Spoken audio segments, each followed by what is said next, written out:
লক্ষ্মীপুরে গভীর শ্রদ্ধায় আলোচনা সভার মধ্য দিয়ে শহীদ বুদ্ধিজীবী দিবস পালিত হয়েছে। শনিবার ১৪ ডিসেম্বর সকালে দিবসটি উপলক্ষে লক্ষ্মীপুর জেলা প্রশাসনের আয়োজনে জেলা প্রশাসকের সম্মেলন কক্ষে আয়োজিত সভায় অতিরিক্ত জেলা প্রশাসক জেপি দেওয়ানের সভাপতিত্বে প্রধান অতিথি হিসেবে উপস্থিত ছিলেন জেলা প্রশাসক রাজীব কুমার সরকার। এতে বিশেষ অতিথি হিসেবে উপস্থিত ছিলেন লক্ষ্মীপুর জেলা পুলিশ সুপার মোহাম্মদ আক্তার হোসেন, স্থানীয় সরকার বিভাগের উপপরিচালক জসিম উদ্দিন, অতিরিক্ত জেলা প্রশাসক পদ্মা সেন সিংহ, সদর উপজেলা নির্বাহী কর্মকর্তা জামশেদ আলম রানা। এছাড়াও উপস্থিত ছিলেন বিভিন্ন সরকারি বেসরকারি দপ্তরের কর্মকর্তা, সামাজিক ও রাজনৈতিক ব্যক্তিরা।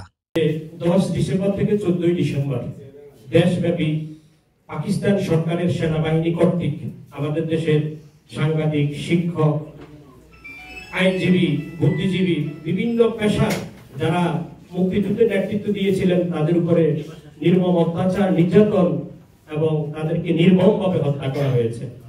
মূলত তাদের টার্গেট ছিল যে বাংলাদেশকে একটি মেরুদণ্ডহীন রাষ্ট্রে পরিণত করা, যেটি যে দেশে অভ্যুত হতে যাচ্ছে, যে দেশ বিজয় অর্জন করতে যাচ্ছে, তার নিশ্চিত ছিল যে আমাদের পরাজয় সুনিশ্চিত।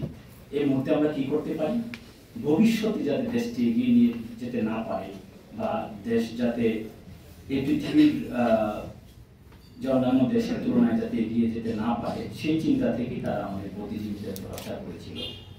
মেধা, আমাদের প্রজ্ঞা, আমাদের পরিশ্রম দিয়ে আমাদেরকে এগিয়ে যেতে হবে। আমরা যদি এই চেতনাটুকু লালন করতে পারি, সেই মহান মুক্তিযুদ্ধের চেতনা থেকে শুরু করে এই 2024 এর আন্দোলনের এই চেতনা এবং সেটিকে চর্চা করতে পারি, আমি বিশ্বাস করি যে বাংলাদেশ আরো সমৃদ্ধশালী হবে, বাংলাদেশে গণতন্ত্র স্থাপিত হবে, মানুষের অধিকার অর্জিত হবে এবং আমরা সবাই সুখে শান্তিতে বসবাস করতে পারবো। পৃথিবীর বিভিন্ন দেশে অনেকগুলো জাতীয় দিবস আছে, তাদের স্বাধীনতা দিবস আছে, তাদের বিভিন্ন লড়াইয়ের স্মারক হিসেবে বিভিন্ন দিবস আছে, নিজস্ব কিছু দিবস আছে এবং এমন অনেক আন্তর্জাতিক দিবস আছে যা সারা পৃথিবীর সব দেশেই উদযাপন করে। কিন্তু আমার ক্ষুদ্র জ্ঞানে আমি যতটুকু জানি, শহীদ বুদ্ধিজীবী দিবস এই ধরনের তাৎপর্যপূর্ণ কোনো দিবস পৃথিবীর আর কোনো দেশে নেই, থাকলেও আমি অন্তত জানি না। আজকাল গুগল সার্চের মাধ্যমে অনেক কিছু হয়তো জানা যায়। এটি প্রমাণ করে যে কেমন বিরল একটি হত্যাযজ্ঞ এই দেশে সংঘটিত হয়েছিল 1971 সালে।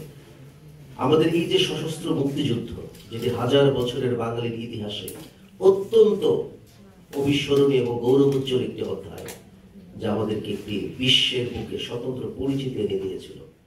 9 মাসের সেই দীর্ঘস্থায়ী যে যুদ্ধটি, সেটি যখন শেষ হওয়ার পথে, বিজয় যখন নিশ্চিত, ঠিক সেই মুহূর্তে পরাজিত পাকিস্তানি বাহিনী মরণ কামড় বলতে যা বোঝায়, ঠিক সেটি তারা তুলে দেয় আমাদের সামনে, নীল নকশা একটি বাস্তবায়ন করে। যদিও আমরা 14 ডিসেম্বরকেই আমাদের বুদ্ধিজীবী দিবস হিসেবে উদযাপন করি, যেহেতু অধিকাংশ বুদ্ধিজীবী সেদিন শহীদ হয়েছিলেন, কিন্তু এই বুদ্ধিজীবী নিধন পর্বটি কিন্তু মুক্তিযুদ্ধের সূচনা লগ্নেই শুরু হয়। অর্থাৎ 25শে মার্চ, যে কাল রাত্রির সূচনা 1971 সালে। আপনারা জানেন যে প্রাথমিক আক্রমণটি হয় ঢাকা বিশ্ববিদ্যালয়ে এবং ঢাকা বিশ্ববিদ্যালয়ের বিভিন্ন হলে ঢুকে বিভিন্ন বিভাগের যারা মেধাবী শিক্ষক এবং প্রভোস্ট থেকে শুরু করে যারা প্রশাসনিক দায়িত্বে ছিলেন, তাদেরকে নির্মমভাবে হত্যা করে। এবং পরবর্তী যে মাসগুলো রয়েছে, বিভিন্ন সময় বুদ্ধিজীবীরা আত্মাহুতি দিয়েছে, কিন্তু ব্যাপক সংখ্যায়, বিশাল সংখ্যায় সেটি সংঘটিত হয় 14 ডিসেম্বর।